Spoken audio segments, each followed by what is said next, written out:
What if I, before you were able to do that, I said 5 seconds and you're like... I don't know, dude. I probably would have died.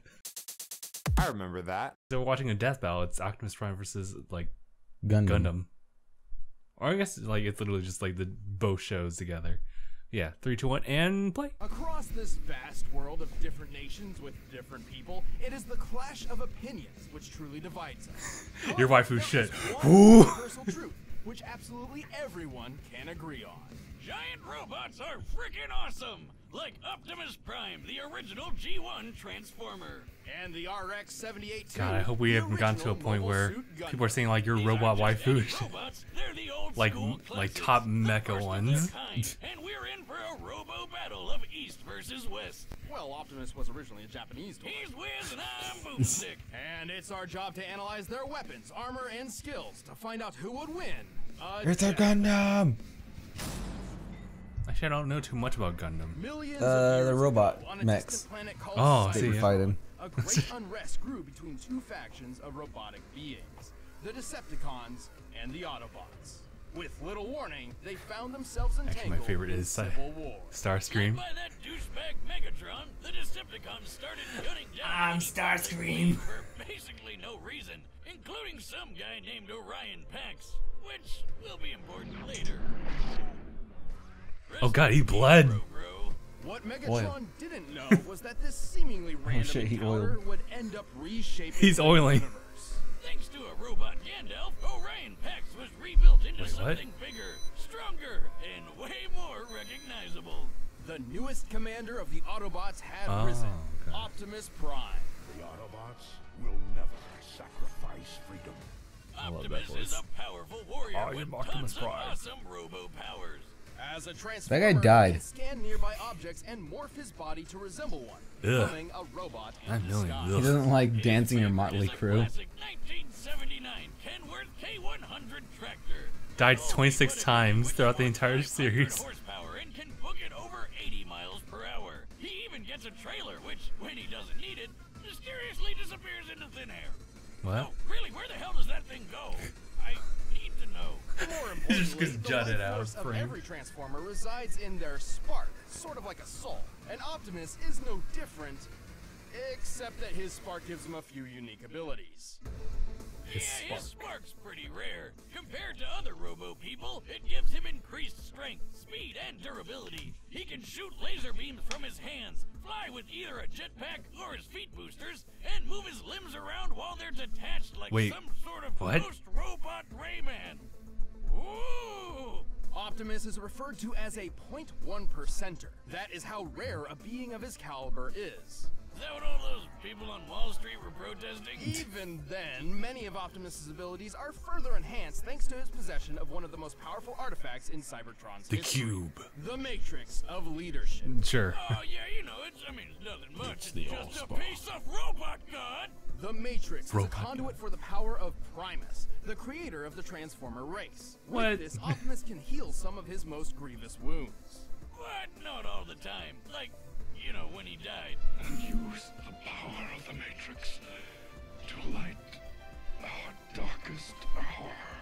Well, he has an impressive arsenal to hopefully keep that particular problem from coming up again.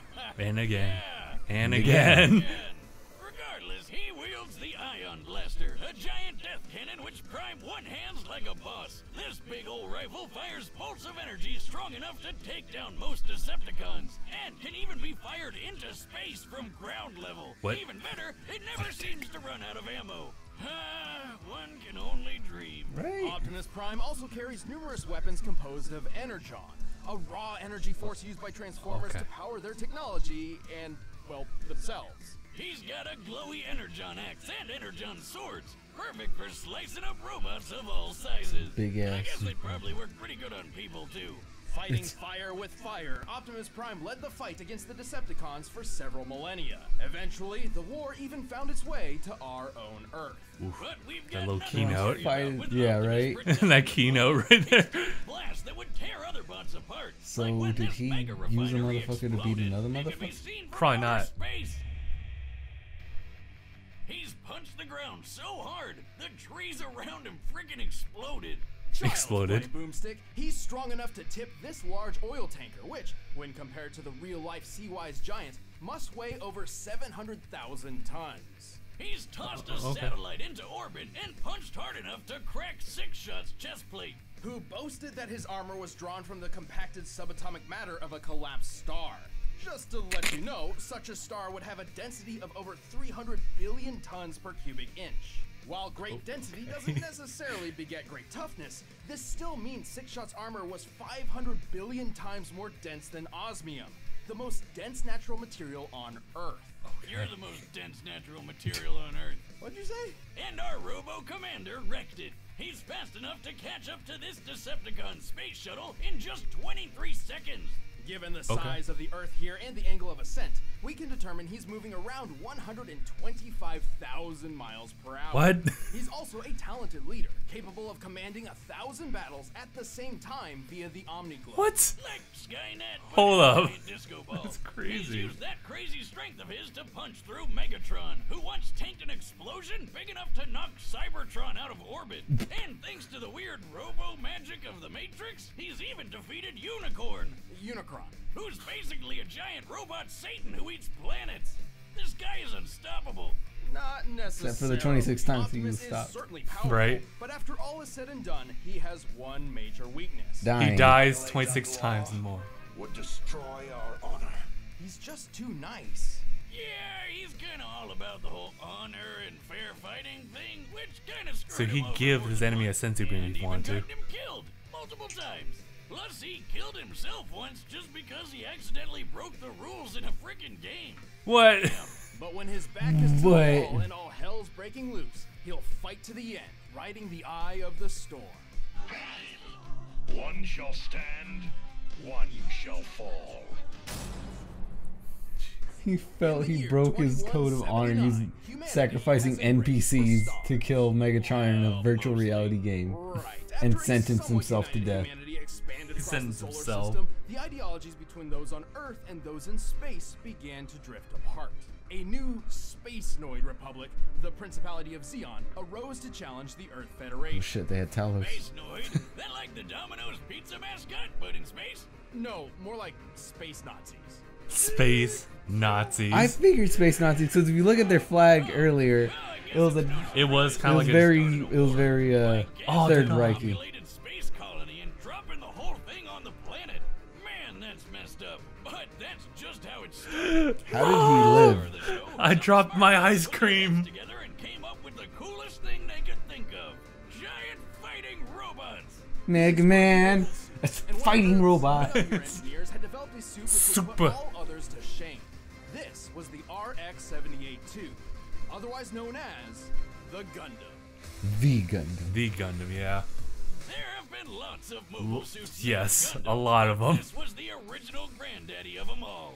This experimental mobile suit was hidden on a remote colony, but before its maiden voyage with the equally classified white base Made out of Gundarium. was caught in a surprise Xeon attack. With just 2 Zaku suits, the space Nazis wiped out almost all of the White Base's military crew. The only people left to save these secret projects were civilians who had no idea these things even existed. Among those who rose up was a young boy named Amuro Ray. Brilliant, albeit standoffish, Amuro was actually the son of the Gundam's chief engineer, and had already stumbled upon the mech's coded blueprints. So he grabbed the owner's manual, jumped in the Gundam, and flew into the fight. Damn, not too shabby for going off just the manual. Amuro quickly adapted to its complex controls thanks to its learning computer system, designed so the Gundam itself can learn its pilot's limitations and compensate. Its body is made of a super durable Luna titanium alloy called Gundarium. Okay, Of course. Yet another fictional metal that's way better than anything in real life. For weapons, it's got twin 60mm Vulcan guns for ears. It's got a shield that can block shots strong enough to take down warships, and a gravity hammer, a supersized flail that's rocket propelled. Whoever came up with that is my goddamn hero. Same with the guy who built the ultra-destructive beam rifle. That would be the ingenious Dr. Minovsky. Thanks to him, the beam rifle is a marvelous feat of weapons engineering. Minovsky had developed a way to miniaturize the enormous megaparticle cannons found on warships without losing any power. The result is a Gundam-sized rifle that can take down entire fleets of ships all on its own. It's like having a pistol with all the power of 1,000 tanks. A single shot could easily tear through a I'm still thinking maybe Optimus will probably get it. Warship. Given the official stats of this ship, I think so too. Just the fact that, just like based on like the statistics, the fact that Homeboy survived. Well, granted, it was Megatron that survived the fucking deorbiting explosion. The Gundam carries 2 retractable beam sabers. Because you can't have space battles without royalty-free lightsabers. But all these amazing weapons would be useless without an exceptional pilot. Despite still technically being a civilian, Amuro became the main pilot for the Gundam. Turns out, his skill was mostly thanks to his previously unknown abilities. Amuro was a new type. Like, Pokemon? See, apparently humankind was never meant to live under gravity's pull. In space, without it literally weighing down their souls, some humans developed psychic powers. That is the dumbest backstory for why someone gets powers, and we've heard a lot of them, Wiz. So what, he can like read minds or something? Sort of. These powers and their capabilities have little definition, often differing between different people. Most new types can instantly understand each other upon contact, even drawing kinship between sworn enemies. Amuro's abilities in particular grant him something akin to precognition. He can predict exactly what will happen on the battlefield. Said can increase beam size. It lasts for more than 4 hours. Consult doctor. How could he possibly predict I'd attack from the other side? He shot down targets too fast for the eye to see and navigated his friends through a collapsing fortress with no casualties. By the end of the war, his own reflexes were pushing the limits of the Gundam itself. A magnetic coating was added to the Gundam to compensate, reducing the suit's friction and increasing its speed by 27%. Over 14 years of military service, Amuro became a legendary pilot. He even learned how to use these super fast funnel guns with his psycho powers. Speaking of speed, the Gundam is comparable to the Red Zaku piloted by Amuro's rival Char, which is 3 times the Red faster Baron than the standard green model. During the first large-scale battle with mobile suits, a Zaku flew through the battlefield in 7 seconds. By comparing the 1,072-foot-long Magellan-class starships in the distance, we can tell the Zaku flew over 7 miles. This puts the standard Zaku's top speed just under Mach 5. When tripled to compare to Char, this means the Gundam can move at least 11,000 miles per hour, 15 times the speed of sound. Nice. Highballing it with Amuro's new type powers and magnetic coating, it's possible the Gundam can move as fast as Mach 25. Though anything over that would put it dangerously close to re-entry speeds, which its chassis cannot survive on its own. The Gundam is strong enough to lift and throw this goofy mobile suit, and tough enough to power through a magnetic field that's 7,200 degrees Fahrenheit. It survived plenty of really big explosions, including a detonating asteroid and a nuclear blast which wrecked Amuro's home colony. I bet it could wipe out the space Nazis all on its own. It nearly did. Amuro and his Gundam were instrumental to the war effort. It doesn't matter how much the Gundam was burned. It would always stand up, dispel the fear, and fly. Oh god, I don't know what I'm doing.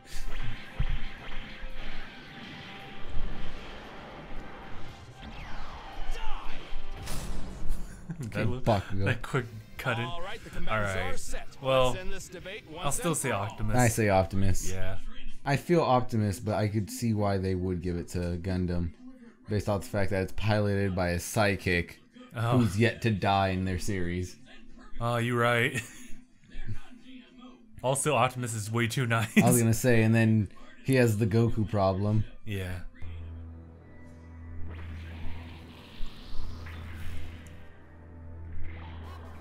Oh, okay. Come in. Where are you? I'm checking something out, Sayla. It's more than meets the eye. Get your But God If there's damn. trouble, we can't send backup. Let's roll.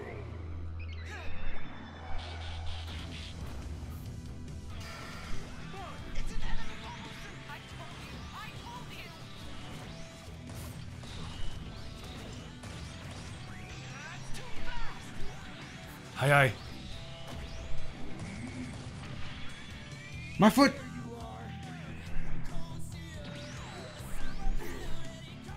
Right. This music. Well, that too. Which is like the heightened sense of just like where to shoot. Yeah. Fire for countless eons. Of course. God made you think that he's a Decepticon. Hold up, how can you say when you can't even see what the Decepticon icon is so obviously placed for every single Decepticon? Quick, pull out your sword. My chest! Quick, Optimus, punch him really hard.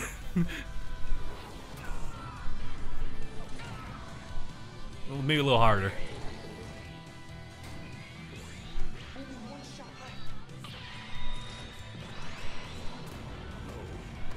Oh no.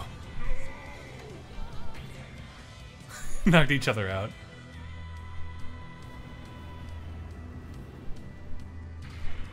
Wait, how's the mobile suit still going? It said it can't survive re-entry. Re-entry. Oh, he lost. He lost his psychic because of gravity. Wait, did they say that? Yeah, without gravity to weigh down their soul, they have like added ability. Oh, right, okay. So now they're on Earth, so we can't use it anymore. Yeesh.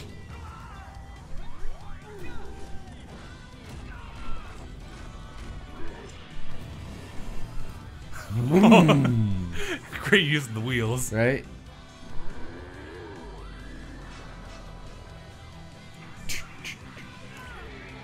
My hand! Oh. Ow. I'm just bad. I must stand, so you shall fall. Oh. Oh.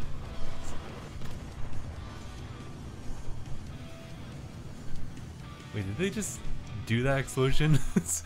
Was that actually like animated? Because that almost looked kind of real. He's got the touch. He's got the. Oh god. The Gundam was an impressive machine, and Amuro was a skilled pilot, but Optimus's millions of years of battle experience completely overshadowed Amuro's Literally 14. millions. Also, we already know that Optimus was over 6 times faster and 9,000 times stronger. Holy hell! Who knew Optimus was so freaking buff? But the Gundam held plenty of its own advantages. With Amuro's super future sense powers, he could keep up with Optimus's speed. And with the Gundam's firepower, who cares how much it could lift? Unfortunately, the Gundam's limited ammunition meant this couldn't last. And even then, Optimus could certainly survive a shot from the beam rifle. Remember that refinery explosion Optimus survived? The one you could see from outer space? This blast left an enormous gash on the planet Cybertron. To measure the power of this explosion, we needed to compare it to the curve of the planet. Now, Cybertron's size is pretty inconsistent throughout G1 Transformers history, but even when using the alternating sizes between the cartoon and the comics, the blast is far more destructive than the beam rifle in both cases. And Optimus just walked right out of that bitch. And this isn't some weird outlier just out of the comics either. In the cartoon, Megatron survived a blast that pushed Cybertron out of orbit. Right, and he's pretty comparable to Optimus.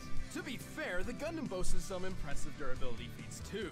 Like when Amuro accidentally blew up Azaku's nuclear reactor right in his own face.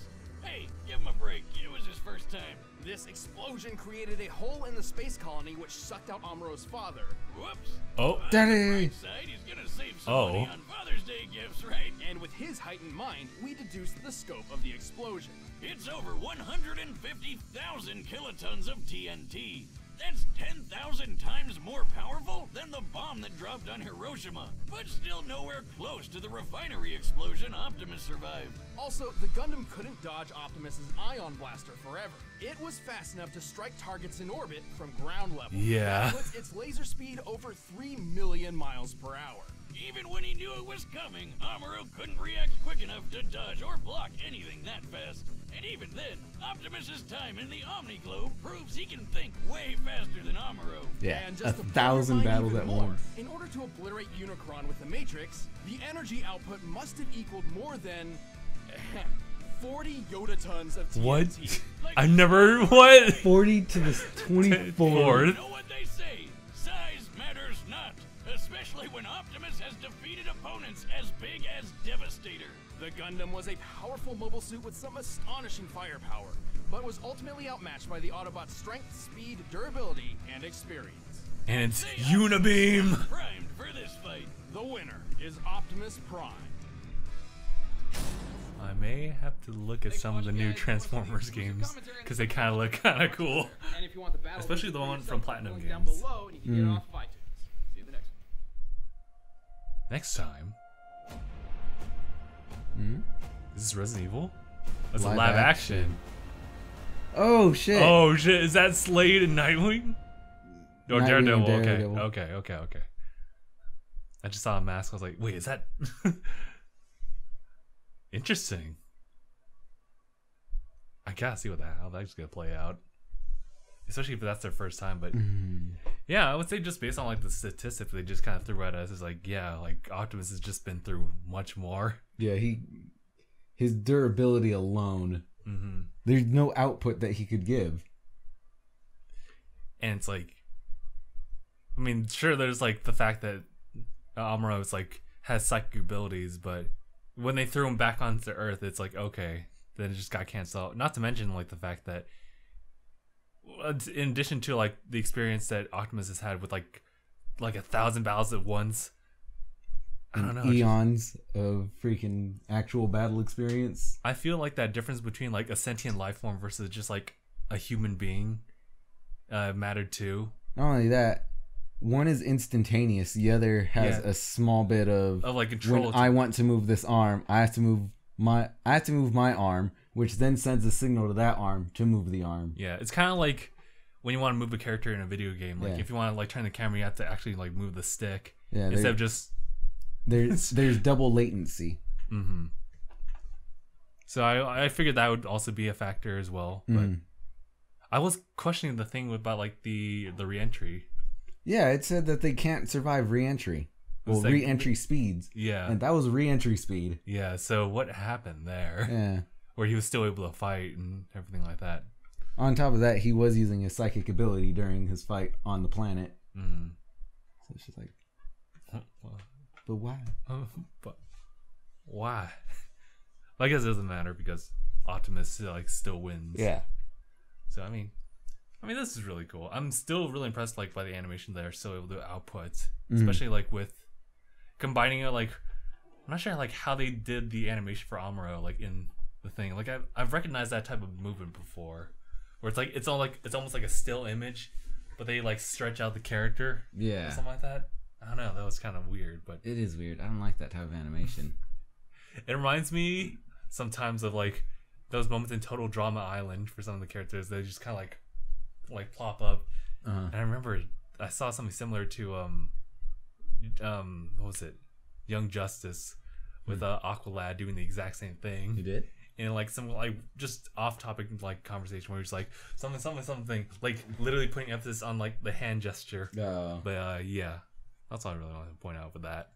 I think that's pretty much it. It was still really good as far as like how he detailed like the backgrounds and everything like that. God, I wonder how many people like work on like actually animating all that. 7.5. 7.5. Well, aren't they? Isn't ScrewAttack part of Rooster Teeth now? Yeah. So I mean, they could like have some outsourcing. Yeah, so that's probably where a lot of the extra animation ability came from. I actually do like that. That does like help out both like series. Like I think it's always great to have additional people to help with like either second opinions or like adjustments here and there. Yeah. So both types of shows, whether it be like their animation like from Ruby to the Death Battle 3D animations, that just helps out each other out. So that's super cool. But yeah, I think that's pretty much it. I'm gonna stop this before I keep looking at that Thanos car. Yeah. All right. So thank you guys so much for watching. And we'll see you guys in the next one. #bye everyone.